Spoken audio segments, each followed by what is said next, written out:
하나님의 생명의 말씀은 마태복음 9장 27절에서 34절까지 말씀입니다.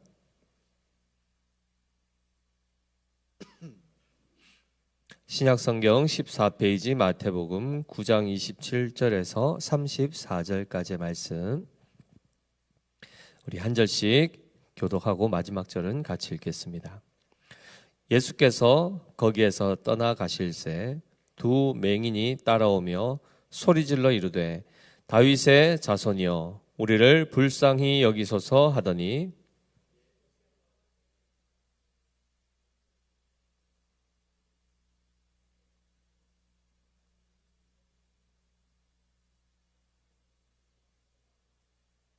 이에 예수께서 그들의 눈을 만지시며 이르시되 너희 믿음대로 되라 하시니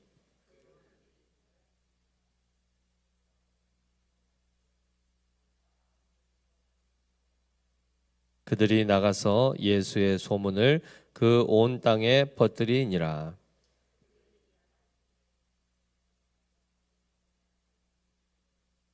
귀신이 쫓겨나고 말 못하는 사람이 말하거늘 무리가 놀랍게 여겨 이르되 이스라엘 가운데서 이런 일을 본 적이 없다 하되 바리새인들은 이르되 그가 귀신의 왕을 의지하여 귀신을 쫓아낸다 하더라. 아멘. 아멘. 샬롬. 날씨가 많이 추워졌죠. 보니까 빈자리가 있는 거 보니까 또 감기로 또 이렇게 못 나오신 분들이 계신 것 같습니다. 우리 성도님들 위해서 꼭 기도해 주시고 또 건강 또 잘 챙기셔서 예배 자리 또 기도의 자리 은혜 자리 빠지지 않도록 하나님 은혜 주시기를 또 기도하시면 좋겠습니다. 자, 우리 계속해서 이 복음서, 복음은 결국 예수님이 누구신가에 대한 이야기를 집중적으로 다루는 본문이 됩니다. 그 가운데 우리 지난 시간 우리 예수님 어떤 일들을 행하셨습니까? 12년 동안 혈루증을 앓던 여인의 혈루 그 병을 고쳐주셨죠.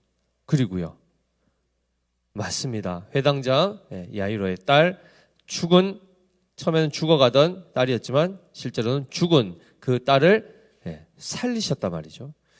그래서 우리가 어떻게 하면 이 질병이 낫는가, 어떻게 하면 이 죽음을 극복하는가 차원보다 더 본질적으로는 그 나타나는 현상 이전 뭘 더 봐야 되죠? 우리가 그 일을 행하신 예수님이 어떤 분이신가에 집중해야 된다는 거죠. 그러면 예수님은 여러 이적들을 행하는 가운데 무엇도 행하셨습니까? 가장 우리의 질병의 또는 우리의 절망의 끝이 어디입니까? 죽음이죠. 죽음의 문제가 주님께는 어떤 문제였습니까? 자는 자를 깨우는 문제 정도입니다.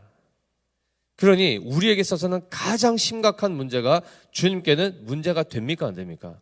되지 않더라는 것이죠. 사망도 죽음의 권세도 주님 앞에서는 힘을 쓸 수가 없다. 이거를 명확하게 하셔야 됩니다. 명확하게 하셔야 됩니다. 그래서 세상 사람들은 죽음의 위협 앞에 다 무너집니다. 다 무너집니다. 그 공포감과 그 두려움은 말할 수 없습니다. 그런데 이 두려움이 누구에게까지도 임할 때가 있죠. 믿는 우리에게도 그것이 엄습해 올 때가 있단 말이죠. 그러나 그것은 속는 것입니다. 감정에 속는 것이고 속이는 말에 미혹당하는 것이지 실제로 우리는 죽음도 두려워할 필요가 없는 존재입니다. 그렇기 때문에 궁극적으로 우리는 우리를 붙드시고 우리를 건지시고 우리와 함께 하시는 바로 그분이 누구신지를 정확하게 아는 것이 이토록 중요하다는 것입니다. 예수님은 죽은 자도 살려내신다. 그리고 마지막 날 아버지께서 내게 주신 자는 하나도 잃어버리지 아니하고 마지막 날 내가 다시 살리실 것이다. 약속해 주셨지 않습니까? 그러면 반드시 살게 되어 있습니다. 우리 모두가 다 마지막에 영원히 흔들리지 않을 하나님의 나라에서 다 영광의 주님을 바라보며 그 안에서 영생을 누리게 되어 있습니다. 확신하시죠? 맞습니다. 그래서 우리가 마지막 사도신경의 끝에 뭐라고 고백하죠? 성부에 대한 고백, 성자에 대한 신앙 고백, 성령에 대한 신앙 고백, 그것은 곧 교회에 대한 고백이 되는데 마지막에 죄를 용서해 주시는 것과 몸의 부활과 영생을 믿습니다. 이것을 우리는 믿는다고 고백하는 겁니다. 참고로 사도신경은 성도들이, 즉 이 자리에 모인 모든 회중들이 믿는 바를 함께 확인하고 하나님 앞에 고백하는 시간입니다. 그렇기 때문에 사도신경 자체는 기도문이 아닙니다.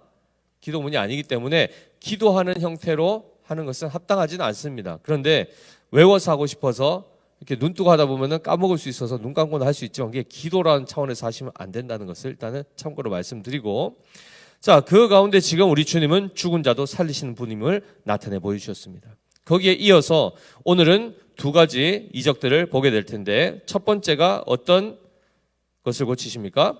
맹인을 고치시고, 두 번째 32절에는 귀신 들려 말 못하는 사람을 고치십니다.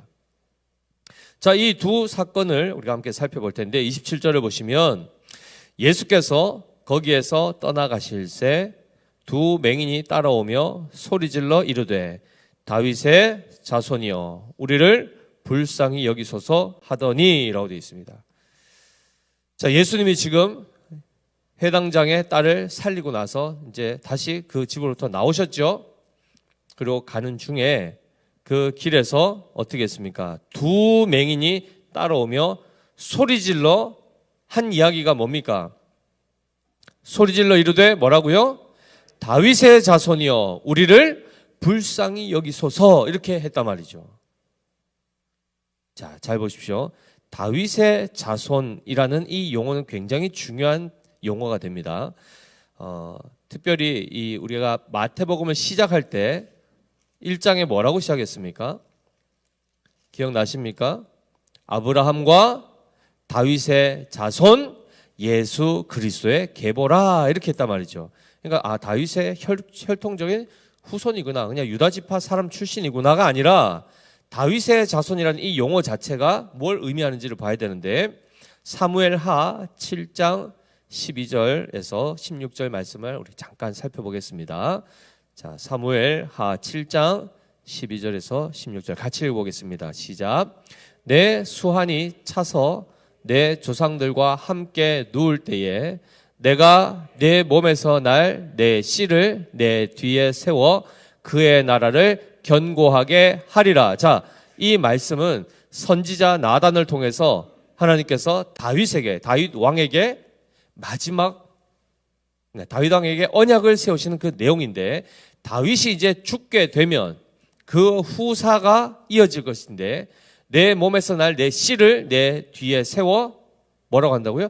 그의 나라를 견고하게 하리라. 하나님의 나라를 견고하게 세울 것인데, 실질적으로 이 말씀이 역사적으로는 누구에게서 성취가 될까요? 다윗의 씨 누굽니까? 다윗의 아들 솔로몬이죠. 솔로몬은 이스라엘 나라를 세운 겁니다. 그런데 지금 저 말씀에서, 저 언약에서의 그의 나라는 사실 어떤 나라일까요? 하나님의 나라입니다. 그러니까 세상 왕국 차원에서의 나라로 이해하시면 안 됩니다. 왜냐하면 이어서 13절 읽어보겠습니다. 그는 내 이름을 위하여 집을 건축할 것이요 나는 그의 나라 왕위를 영원히 견고하게 하리라 하였습니다. 자, 지금까지 다윗의 왕조가 이어지고 있습니까? 이스라엘에? 지금 이스라엘 유대 땅, 이스라엘 땅에 지금 다윗 왕조가 이어지고 있냐 말이죠. 없어졌지 않습니까? 지금. 그죠? 다른 사람들이 지금 그냥 일반 그 왕정 체제가 아닌 민주주의 체제로 지금 구성되어서 지금 국가가 운영되고 있지 않습니까? 그러면 저 말씀은 지금 성취된 겁니까? 안 된 겁니까? 이 땅에서의 그 관점을 보면 당연히 저는 이미 벌써 해당이 안 된단 말이죠. 그러면 하나님의 말씀이 틀린 것입니까? 아니죠. 그러면 그의 나라 왕위를 영원히 견고하게 한다는 얘기는 도대체 어느 나라를 얘기하는 겁니까? 영원하신 하나님의 영원히 쇠하지 않을 바로 그 나라의 왕위를 이어받을 바로 그 씨 누굴까요? 그렇죠. 그래서 다윗의 자손, 내 몸에서 날 바로 그 씨 하면은 복수로 되는 게 아니고 단 한 사람, 제라라는 이 단어가 누구를 가리킵니까? 예수 그리스도를 가리킨다는 겁니다. 그러면 결국 보십시오.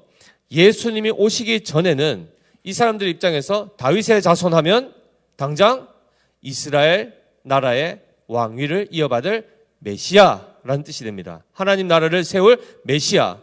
그런데 유대 사람들은 기본적으로 하나님 나라의 천상의 그 영원히 흔들리지 않는 하나님 나라로 생각했습니까? 지상 왕국을 생각했습니까?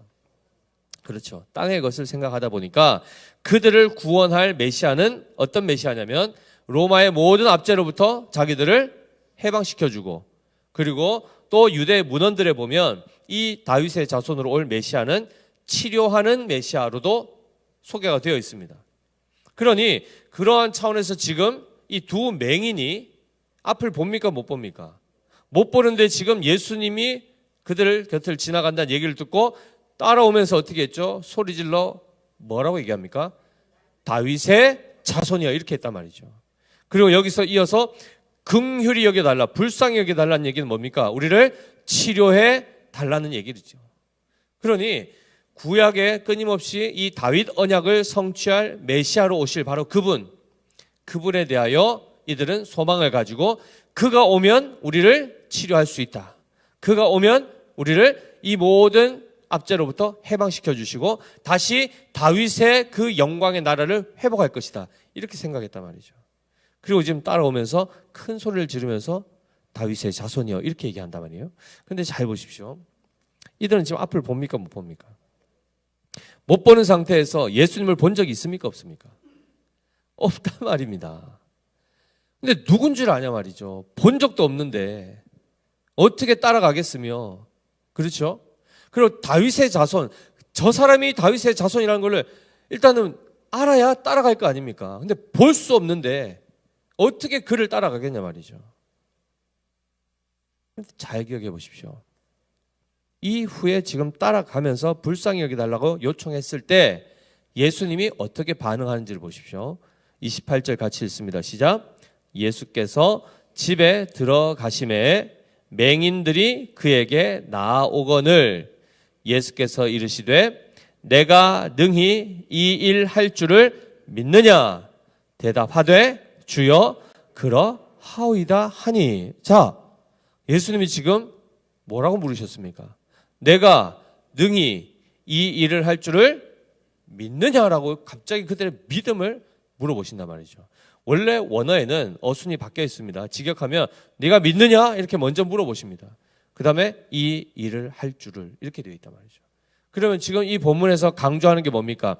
그들 안에 믿음이 있는지를 확인하는 지금 작업을 하시죠. 그죠? 예수님 그 질문을 하셔서 그들로부터 참 믿음이 있음을 드러내고 있습니다. 그런데 그들이 뭐라고 합니까? 그렇게 할 줄 믿고 있습니까? 안 믿고 있습니까? 믿는다라고 얘기하지 않습니까? 자, 우리가 지금 계속 믿음에 대해서 공부를 했고 성령의 역사에 대해서 공부를 했고 어떻게 교회가 세워진지를 공부했지 않습니까?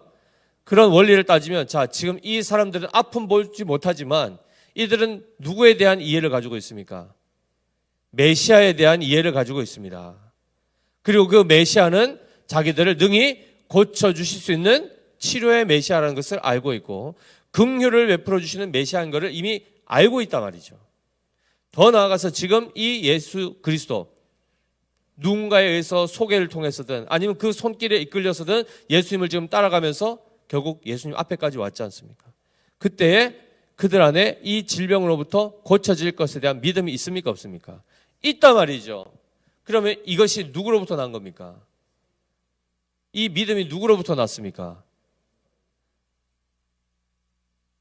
우물쭈물하시면 금요 다시 이거 다 복습하셔야 됩니다.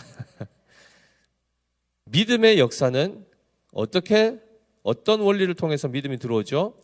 로마서 10장 말씀을 통하면 어떻게 됩니까? 믿음은 들음에서 나며 들음은 그리스도의 말씀으로 말미암는다 했지 않습니까? 그러면 당연히 그 말씀을 통해서 믿음이 일단 와야 되는데 더 놀라운 것은 듣는다고 다 믿어집니까? 아니었지 않습니까? 오늘 새벽 설교가 그거 아닙니까? 로마서 말씀. 반드시 누가 역사해야 됩니까? 성령께서 중생의 씻음과 성령의 새롭게 하심 때문에 거듭난 자 안에 비로소 그 복음의 말씀이 심겨질 때 참된 믿음이 생긴다 했지 않습니까? 그러면 지금 이들은 이미 벌써 그리스도에 대한 믿음이 있습니까 없습니까? 있더라 말이죠. 비록 육체의 눈은 가려져 있지만 맹인이지만 주님을 실제로 볼 수 없지만 이미 그들의 영적인 눈은 감겨 있습니까? 떠져 있습니까? 떠져 있단 말이죠. 이게 바로 하나님의 은혜요. 하나님이 이미 벌써 그들을 영적으로 고치신 결과로 그들이 예수님께로 나오게 되는 겁니다. 그리고 그분을 믿고 자기들의 필요를 요청하게 되고 그분이 능히 이것을 행할 줄을 믿고 그것을 구할 때 실제로 그 역사가 나타나는 걸 보게 되지 않습니까? 그래서 예수님이 어떻게 말씀하셨습니까? 그렇게 믿음이 있다라고 얘기하니까 29절에 이에 예수께서 그들의 눈을 만지시며 이르시되 너희 믿음대로 되라 하시니 어떻게 됐습니까? 그 결과 30절 그 눈들이 밝아진지라 라고 되어 있습니다. 자, 여러분 잘 보십시오. 육체의 눈이 떠진 것과 영적인 눈이 떠진 것 어느 게 더 중요합니까?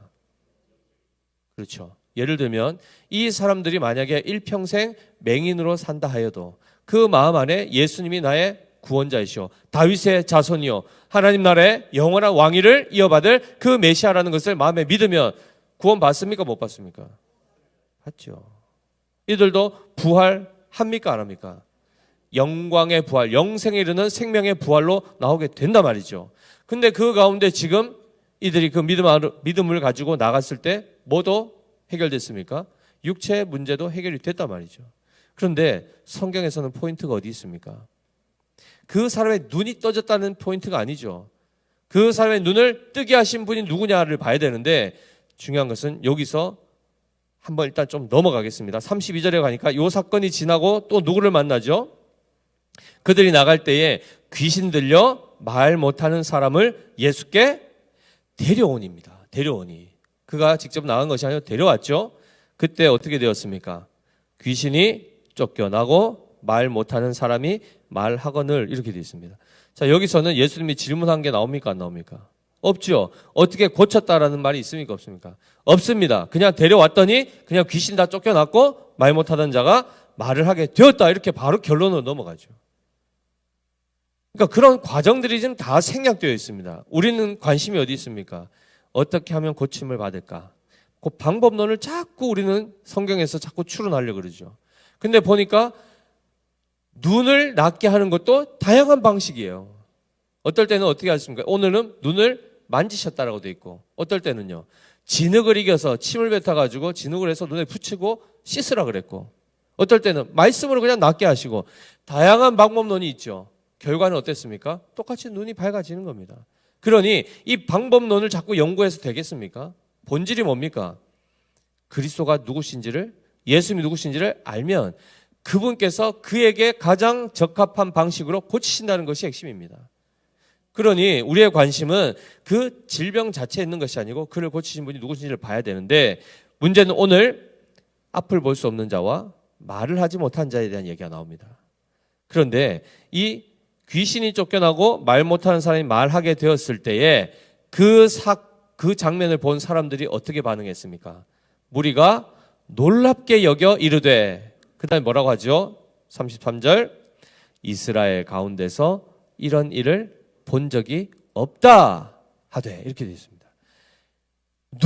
맹인의 눈이 떠지고 앞을 볼 수 없는 사람의 눈이 밝아지고 말 못했던 사람의 말을 하게 되는 것. 이전에 있었다는 겁니까? 없다는 겁니까? 본 적이 없다는 겁니다. 지금 누구 때문에 보게 됐다는 겁니까? 예수님 때문에 보게 됐다는 겁니다. 자, 그러면 도대체 이분이 누구신가 할 때에 이사야서 35장 3절 6절에 정확하게 이렇게 표현되어 있습니다. 찾아서 읽겠습니다. 이사야서 35장 3절 6절 같이 읽습니다. 시작. 너희는 약한 손을 강하게 하며 떨리는 무릎을 굳게 하며 겁내는 자들에게 이르기를 굳세어라 두려워하지 말라. 왜요? 보라 너희 하나님이 오사 보복하시며 갚아주실 것이라. 하나님이 오사 너희를 구하리라 하라. 그때에 어떤 일이 발생합니까?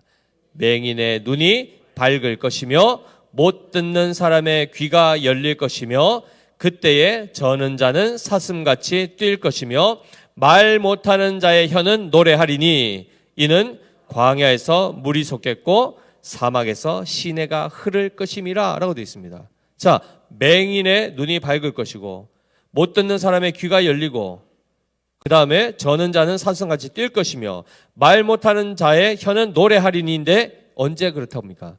그때에라 돼 있지 않습니까? 그때가 언제입니까? 너희 하나님이 오실 때라는 겁니다.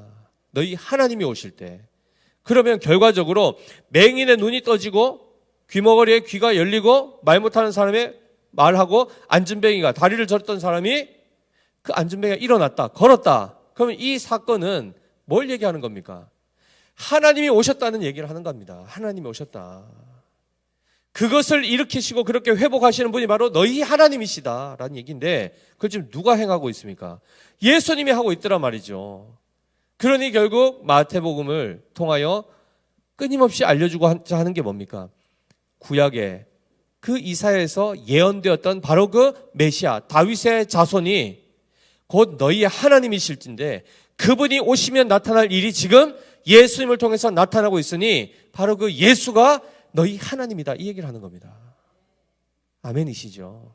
그러니 이 부분이 바로 이전에는 예수님이 오기 전에는 있을 수가 없는 일인 겁니다. 그래서 이들이 바로 이 장면들을 이 이적들을 목도하니까 이전에는 우리가 이걸 본 적이 없다 이렇게 말하는 것이 곧 그전에는 하나님이 이 방식으로 오신 적이 없다는 것이고 지금 우리가 그것을 본다 하니 놀랍게 여겨 그들이 뭐라고 고백해야 됩니까? 예수님이 곧 약속된 다윗의 자손이요 하나님의 아들이시며 바로 그 메시아구나 곧 우리의 하나님이시구나 이 고백을 해야 된다는 겁니다. 자, 그러면 우리에게로 잠시 적용해서 우리는 바로 그 예수님이 하나님의 아들이심을 믿으십니까? 그분이 만유의 주가 되시고 영원히 흔들리지 않을 나라의 왕이심을 믿으십니까? 그분이 실제로 태초에 하나님과 함께 계셨던 말씀이신 분이시오. 그 말씀이 육신이 되어 우리 가운데 거하셔서 우리의 모든 영적인 부분들을 다시 회복시키시고 거듭나게 하시고 마지막 영생에 이르도록 부활케 하실 주님이심을 믿으십니까? 아멘이시죠. 누가 하신 겁니까 이거를? 이 반응을 누가 만들어내신 겁니까? 성령께서. 그렇죠. 말씀과 함께 역사하시는 성령 곧 예수 그리스도와 그의 영이신 성령이 지금 우리 안에서 바로 이 역사를 이 치유를 이 회복을 일으키고 계시다는 겁니다. 그럼 우리는 치유받은 자입니까? 아닌 자입니까? 다 받았죠. 다 받았죠. 중요한 것은 영적인 질병이 있는 것이 해결되는 게 본질이고 육체의 질병은 육체는 나이가 연로해지고 나이가 많아지면 자연스럽게 그는 소멸되듯이 점점 약해질 수 있습니다. 물론 그 가운데서도 강건하실 수 있죠. 상대적으로. 그러나 그거는 본질이 아니라는 거죠. 이해되십니까? 그런데 그럼에도 불구하고 본질이 아님에도 불구하고 예수님이 그들의 눈을 뜨게 했습니까? 안 했습니까? 했죠. 귀를 열어주셨습니까? 안 했습니까? 오늘 본문에서는 귀 열었다고 나왔습니까? 안 나왔습니까? 안 나왔잖아요. 근데 했다 그러십니까? 오늘은 앞을 보지 못한 자와 말하지 못한 자를 고치셨는데 사실은 이 말 못하는 사람이라는 이 용어가 때로는 귀가 들리지 않는 자에게도 동일하게 표현되는 그 단어이기 때문에 사실 이사야서의 이 말씀이 그대로 사실 다 성취가 되는 겁니다. 결국 그러면 앞을 못 봤던 육신의 질병 또한 그 장애를 해결해 주시는 목적이 뭘까요? 이미 영적으로만 다 회복돼도 우리는 구원받는데 문제가 없단 말이죠. 다리를 저는 상황에서도 예수님 믿으면 구원받는 거란 말입니다. 말을 할 수 없는 벙어리임에도 마음으로 예수를 믿으면 구원받았단 말이죠. 그럼에도 불구하고 왜 그 장애를 고쳐주실 때가 있냐 말이죠. 무엇 때문에? 왜 눈을 뜨게 하셨을까요? 맹인의 눈을 왜 뜨게 하셨을까요? 그는 그저 눈이 뜨고 싶었겠지만 단순히 그 목적으로 불편하니까 다른 건 이런 것 저것 다 보고 싶으니까 그럴 수 있겠지만은 주님이 그의 눈을 뜨게 한 거는 무엇 때문일까요? 네, 그런 부분도 있겠지만 좀 당사자하고 예수님하고 그 사람과의 관계를 한번 생각해 보십시오. 그가 누굽니까? 하나님의 택함 받은 자녀 아닙니까? 그가 일생 예를 들면 어려서부터 장애로 앞을 볼 수 없이 시각장애로 태어난 아기들 같은 경우 그 낳은 부모 입장에서는 그 부모는 아이를 보지 않습니까? 근데 그 부모 마음에는 그 아이가 눈을 떠서 엄마 아빠를 보기를 원할까요? 안 원할까요? 다른 것도 보고 이런 것도 필요하겠지만 정작 내 아이가 그의 부모를, 친부모를 진짜 육안으로 보기를 부모가 더 원한단 말이에요. 그럼 우리 주님이 그의 눈을 띄었다는 얘기는 무엇 때문에 했을까요?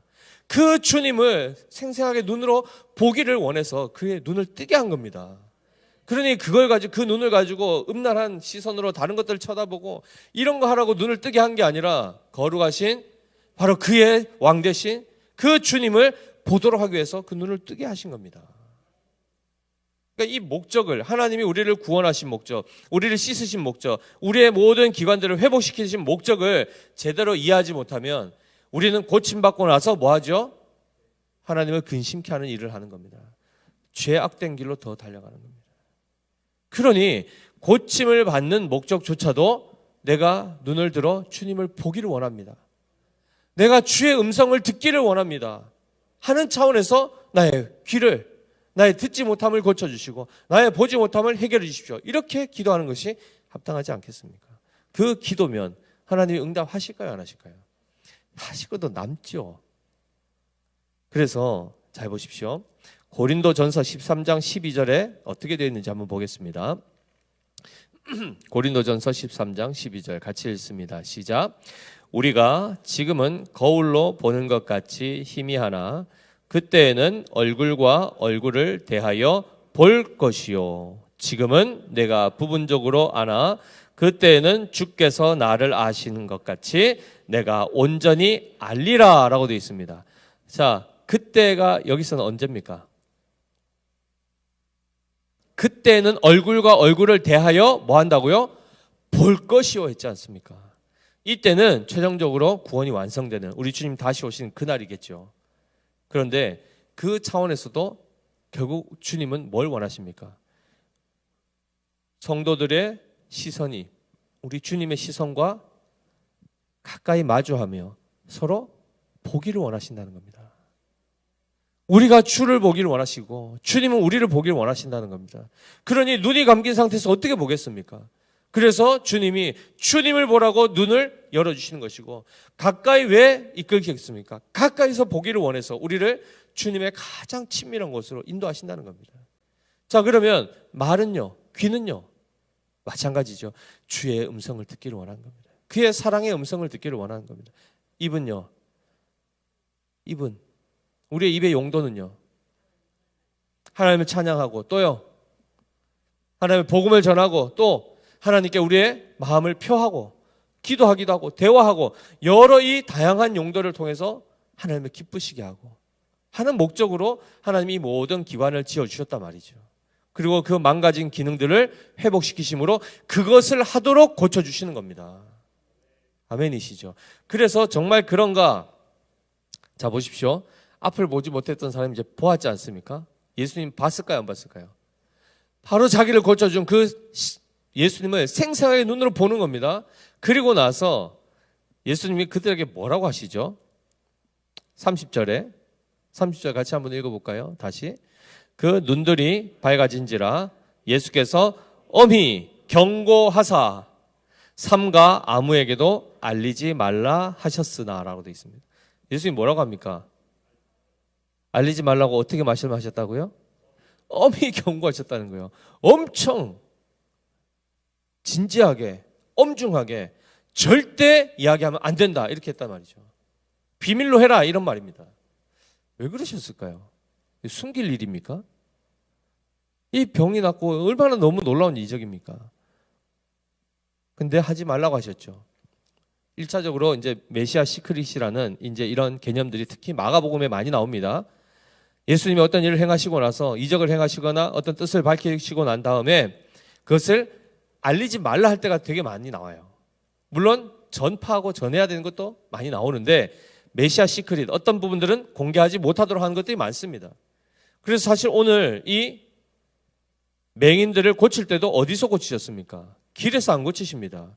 집에 들어가셨을 때 그 소수가 있는 그 자리에서 했고 그 회당장 야이로의 딸도 몇 명만 들어가서 거기서 고치셨단 말이죠. 살리셨단 말이죠. 이 메시아 시크릿은 두 가지 차원에서 이제 우리가 살펴보고 넘어가야 되는데 뭐냐면 예수님의 사역의 본질을 이들이 왜곡하는 경우가 있기 때문에. 무슨 말인가?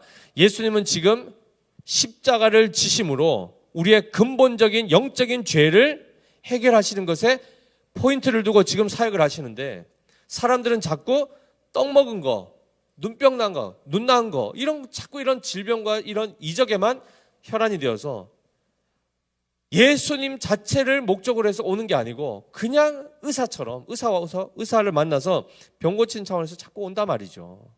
그러니 그런 차원으로는 온들 예수님하고 관계가 있습니까 없습니까? 낫고 나면 집에 가버리는데 예수님을 따르지 않는데 무슨 의미가 있겠습니까? 그러한 차원에서도 예수님의 사역의 본질을 훼손하고 왜곡할까 봐 그 이야기를 하지 말라고 하는 경우가 있단 말이죠.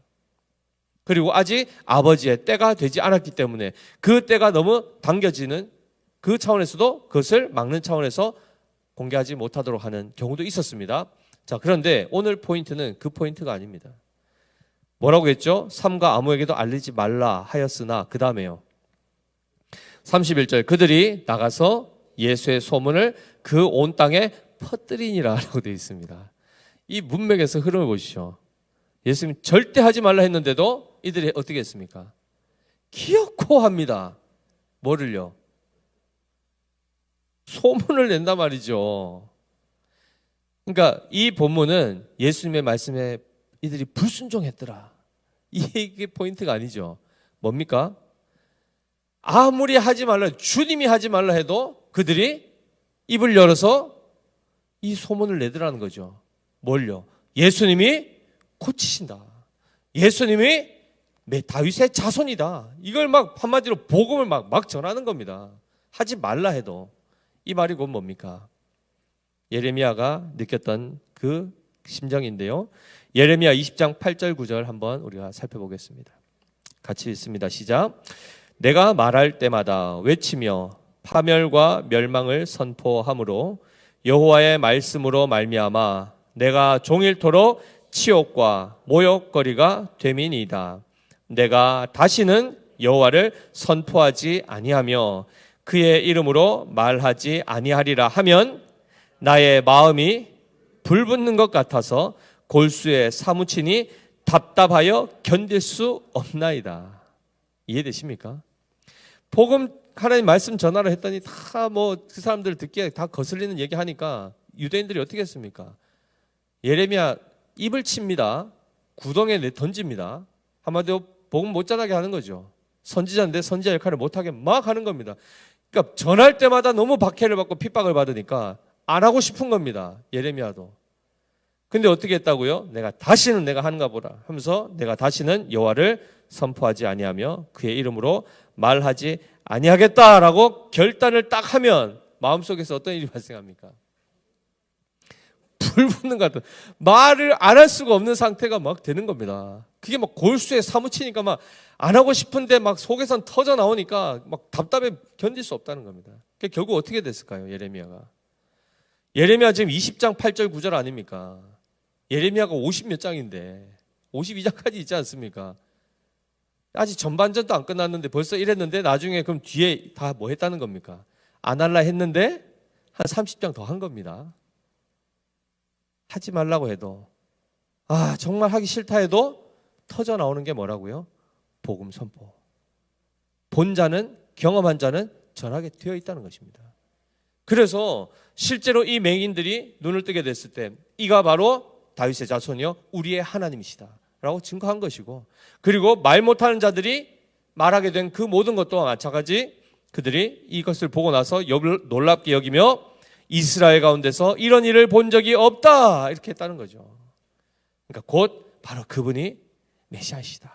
이 소문을 그냥 온 동네 온 땅에 다 퍼뜨렸다는 겁니다. 그랬을 때 우리가 앞에서 쭉 봤지만은 바로 그 소문을 듣고 또 다른 누군가가 예수님께로 나오는 겁니다. 이게 바로 교회가 제대로 된 예수님을 알고 믿고 경험하고 체험한 자는 전하게 되어 있습니다. 하지 말라고 해도. 오죽하면 예수님이 엄히 경고해서 하지 마라, 하지 마라 해도 하더란 말이에요. 그러니 이 복음은 매이지 않습니다. 우리 안에 복음이 들어오면 그것이 결국 제대로 열매를 맺으면 전하게 돼 있습니다. 듣든지 아니 듣든지 때를 얻든지 못 얻든지 전파하는 겁니다. 그러면 그 소식 듣고 모두가 온 건 아니지 않습니까? 모두가 온 건 아닙니다. 그 소식을 듣고 어떤 이는 오고 어떤 이는 그냥 농담으로 여기고 관심도 없고 한 사람들도 나눠진단 말이죠. 그건 그 다음 문제이고 우리가 해야 될 건 뭡니까? 예수를 만난 자는 예수 전하는 겁니다. 그분 믿어야 구원받는다. 그분 믿어야 죄사함 없고 그분 믿어 천국 간다. 단순하지만 원색적인 복음 전하는 겁니다.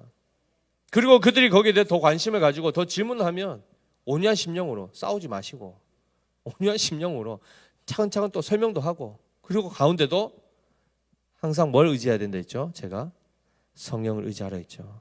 이것은 그냥 말을 한다 해서 그들이 다 알아듣는 것도 아니고 성령께서 지혜 주시고 깨닫게 해주시고 거듭나게 해주셔야 비로소 열매를 맺기 때문에 항상 복음을 준비하고 성령을 의지하여 기도함으로 우리가 복음 전할 때 하나님 역사해 주십시오 기도하면서 전하는 겁니다. 그럴 때에 눈먼 자도 영적인 눈이 떠지고 하나님의 말씀이 들리지 않았던 영적 귀머거리도 귀가 열리고 그들이 하나님 앞에 기도할 수 있게 되고 복음을 또한 그들 또한 전할 수 있는 입이 열리게 되는 겁니다. 이 사역을 우리가 감당하는 것이죠. 그래서 보시면 지금 오히려 앞을 보지 못했고 그리고 귀가 안 들렸고 말하지 못했던 그리고 귀신 들렸던 그 사람들이 지금 예수님을 만나서 변화되어서 예수님을 전하게 되었습니다. 그런데 34절이 다른 본문에는 안 나오는데 이 사건과 연계해서 오늘 마태복음에 나옵니다. 34절 같이 읽어보겠습니다. 시작. 바리새인들은 이르되 그가 귀신의 왕을 의지하여 귀신을 쫓아낸다 하더라 라고 합니다. 똑같은 장면을 보았고 그들은 이미 맹인도 아니요 귀머거리도 아니요 말도 다 하는 사람입니다. 그들 입장에서 보면은 이 맹인과 이 귀머거리 또한 말 못하는 사람이 예수님께 와가지고 고쳐달라고 이렇게 했던 그 절규 필요합니까? 안 필요합니까? 필요 없죠. 이미 벌써 보고 있고 말하고 있고 듣고 있는데. 그런데 놀라운 게 뭡니까? 예수님에 대해서 귀신의 왕을 의지해서 귀신을 쫓아낸다는 겁니다. 그럼 잘 보십시오. 예수님 지금 누구의 도움을 받은 겁니까? 귀신의 왕의 도움을 받아서 귀신을 쫓아냈다 이러지 않습니까? 그렇죠? 그럼 예수님이 귀신의 왕보다 높은 자입니까? 낮은 자입니까? 낮은 자가 됐지 않습니까? 귀신의 왕보다도 못한 그냥 하나의 어떤 선지자 정도로 지금 누가 인식하고 있습니까? 바리새인들이 성경 좀 안다 하는 사람들이 말씀대로 잘 지키고 산다 하는 사람들이 예수님에 대해서는 무지한 상태에 있다는 겁니다. 영적으로 비교해 보면 아까 맹인이었지만 눈은 비록 볼 수 없었지만 마음으로 믿어 의에 이루고 입으로 시인하여 구원을 받게 되는 이 원리가 그에게는 있었지 않습니까? 그가 예수님 앞에 나와서 다윗의 자손이요 제대로 고백했지 않습니까? 그런데 정작 본다 하는 자들이 멀쩡하다는 사람들이 예수님에 대해서 뭐라고 한다고요? 귀신의 왕보다도 못한 존재로 취급해버리고 치부해버리단 말이죠. 그들은 영적인 눈이 가려져 있고 영적인 귀가 닫혀 있고 영적인 입이 막혀 있는 자들입니다. 어느 사람이 더 잘 살고 있는 겁니까? 전자입니까? 후자입니까? 당연히 전자죠. 비록 세상에서는 누가 더 큰 소리 칩니까? 바리새인들이 떵떵거리죠. 그렇죠? 그러나 진정한 하나님의 백성은 그의 심령에서부터 그의 속사람이 거듭난 자들이요. 그를 통하여 그 모든 역사 가운데서 성령의 은혜로 하나님의 말씀의 역사로 그들이 예수님을 알고 믿고 바르게 고백할 수 있는 그 사람들이 진짜 복받은 사람들입니다. 아멘이시죠? 그래서 우리 지금 이 자리에 와 있는 분들 다 바리새인들입니까? 아니면은 맹인이요? 그리고 말 못하는 자들입니까? 다 뜨고 계시면서 뭘 또 맹인이라고 그러십니까? 우리는 맹인이 아니고 고침 받은 자들이죠. 그죠? 맞습니다. 대답 잘하셨습니다. 오히려 우리는 바리새인의 길, 우리 자칫하면 거기 가 있습니다. 우리가. 왜냐하면 우리는 본다는 자들 아닙니까? 육신으로 다 눈 뜬 자들 아닙니까? 눈 떠 있는 자들 아닙니까? 말하는 자들 아닙니까? 중요한 거는 무슨 말을 어떻게 하냐가 중요한 거고 무엇을 어떻게 보느냐, 무엇을 어떻게 듣느냐가 더 중요하다는 겁니다.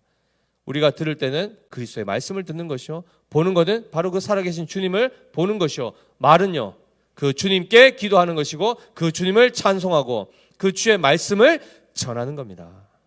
이것이 바로 교회의, 즉 구원받은 자요 믿음이 있는 자들의 마땅한 삶이라는 것입니다. 이 삶 사시겠습니까? 안 사시겠습니까? 네, 우리 이미 살고 있습니다. 그런데 우리가 마지막으로 살펴보면 사도 바울이 사실은 이 삶을 실제로 체험하게 됩니다. 사도행전 9장 17절 20절 말씀 한번 띄워주실까요?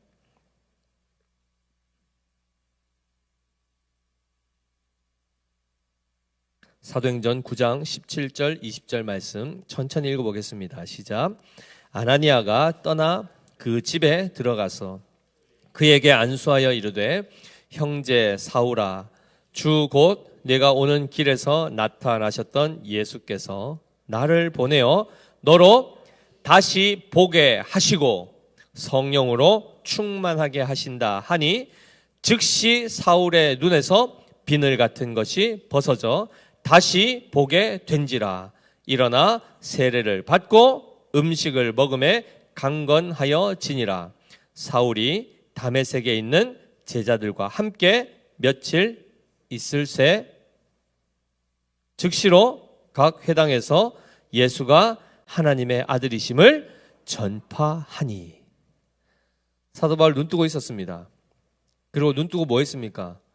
다메섹에 있는 교회 성도들 다 색출해가지고 잡아가지고 감옥에 보내려고 지금 오다가 갑자기 영으로 임하신 부활하신 주님을 만나게 되죠. 사울아, 사울아, 네가 어찌하여 나를 박해하느냐. 이 말씀 딱 듣고 그가 꼬꾸라지는데 갑자기 하늘에서 엄청난 빛이 임함으로 눈에 갑자기 비늘 같은 것이 쓰여져서 앞을 보지 못했단 말이죠. 그 장면에서. 그러니까 원래 멀쩡한 눈도 못 보게 할 수 있는 분이 누굽니까? 하나님이시죠. 즉 예수님이 실제로 그의 눈을 멀게 하셨단 말이죠. 근데 그게 은혜입니까? 저주입니까? 은혜였습니다. 오히려 때로는 보면서 잘못 보고 있을 때 하나님이 아예 못 보게 할 때도 있습니다. 근데 회개하면 다시 제대로 보게 해주시는데 바로 그 장면이죠. 그가 이제 영적으로 회심하게 되니까 아나니아를 통해서 다시 안수하여 그의 눈을 다시 어떻게 했죠? 다시 보게 했습니다. 다시 보게 하면서 무엇 때문에 다시 보게 했죠? 이방인의 사도로 사명을 감당하도록 하기 위해서 그 눈을 다시 뜨게 한 겁니다. 그러자 그가 어떻게 됐습니까? 세례받고 음식 먹고 강건해져서 다메섹에 있는 제자들과 함께 며칠 있다가 어떻게 하죠? 즉시로 각 회당에서 예수가 하나님의 아들이심을 전파했답니다. 입을 열어서 예수가 하나님의 아들이시다 이거 선포했다는 겁니다. 보고 듣고 전하는 것. 사도 바울의 이 삶이 바로 오늘 이 맹인과 귀신 들려 말 못하는 사람의 그 삶을 그대로 그가 체험하죠. 바리새인이었던 그가 이제 변하여 그리스도인이 된 것입니다. 이게 엄청난 이적이죠. 그래서 한편으로는 이 은혜를 우리가 지금 받은 것이 우리가 잘해서 받는 거 아닙니다. 이미 그 역사로 우리가 거듭나짐으로 이 은혜를 지금 누리고 있는 것입니다. 그러니 그 가운데서 우리가 할 반응은 감사입니다. 감사. 하나님, 내가 이 추운데도 이 자리에 말씀의 자리를 사모해서 이 말씀 듣고 또 깨달아지고 그대로 또 성장하고 살아갈 수 있도록 복 주셔서 감사합니다가 우리의 마땅한 반응이란 말이죠. 근데 어떨 때는 어떻게 합니까? 하나님, 내가 이 추운데 아무도 안 나오려 하는데 내가 어떻게든 이를 악물고 내가 이 추위를 뚫고 내가 왔습니다. 잘했죠? 잘했죠, 물론. 잘했는데 그걸 자기 공로와 의로 자기 노력의 어떤 그걸로 하나님 앞에 이렇게 내놓는 것은 아직 은혜가 뭔지를 모르는 겁니다. 은혜가 뭔지 모르는 겁니다. 올 수 있음, 그 마음을 결단할 수 있음, 그 모든 유혹을 물리칠 수 있음 자체가 성령의 역사로 그 결과가 나타나는 것임을 깨달으면 나올 수 있어서 감사하죠. 나오고 나서도 뭐라 그러죠? 속에 나오고 싶지 않았던 마음을 가졌던 걸 우리 회개하죠. 이해되십니까? 그렇기 때문에 우리의 반응은 항상 하나님의 은혜가 먼저요. 그리고 그 말씀으로 말미암아 믿어지게 되고 깨달아지게 되고 살아낼 수 있게 되고 감사할 수 있게 되는 것이 복이요 은혜입니다. 그걸 풍성히 누리셔야 되지요. 그죠? 그래서 이것이 은혜임을 어떻게 우리가 확신할 수 있는가? 마지막인데요. 이사야서 6장 9절 10절 말씀 한번 보겠습니다.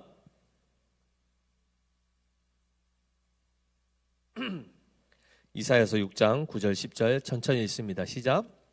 여호와께서 이르시되 가서 이 백성에게 이르기를 너희가 듣기는 들어도 깨닫지 못할 것이요 보기는 보아도 알지 못하리라 하여 이 백성의 마음을 둔하게 하며 그들의 귀가 막히고 그들의 눈이 감기게 하라.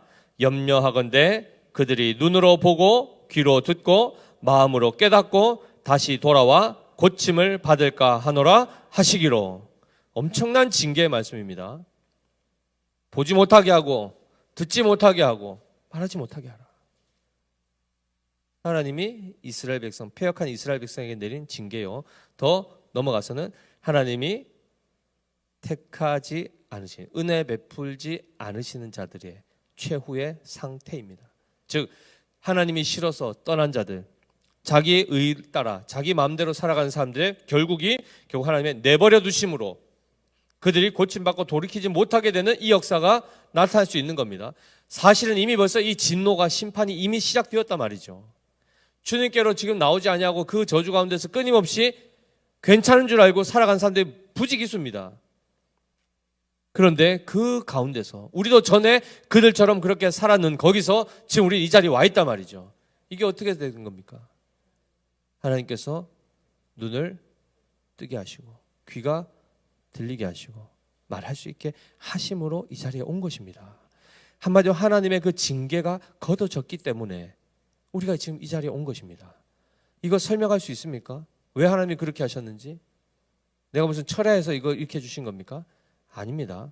이들이 나와서 믿느냐? 믿습니다. 그 믿음이 어디서 왔냐 말이죠. 이미 벌써 거듭나지 않으면 예수님 소문 들어도 귀뚱으로 듣지도 않습니다. 근데 벌써 이미 성령께서 그들의 마음을 움직여 주시는 거죠. 그리고 예수의 소문이 들리는 겁니다. 가면 낫게 된다더라. 그가 바로 다윗의 자손이요. 정말 긍휼의 메시아임을 그들이 마음에 믿어지니 나가는 겁니다. 이미 벌써 그러니까 나가서 고친 것이 핵심이 아니고 그 전에 벌써 이미 그들에게는 구원이 시작됐다는 거죠. 우리 또한 마찬가지입니다. 항상 이 원리를 잘 깨달으시고 단순히 문제 해결을 위해서 주님 찾아오고 그때만 반짝 가까이 나왔다가 또 평소에는 내 마음대로 살고 이런 거 이제 그만하셔야 됩니다.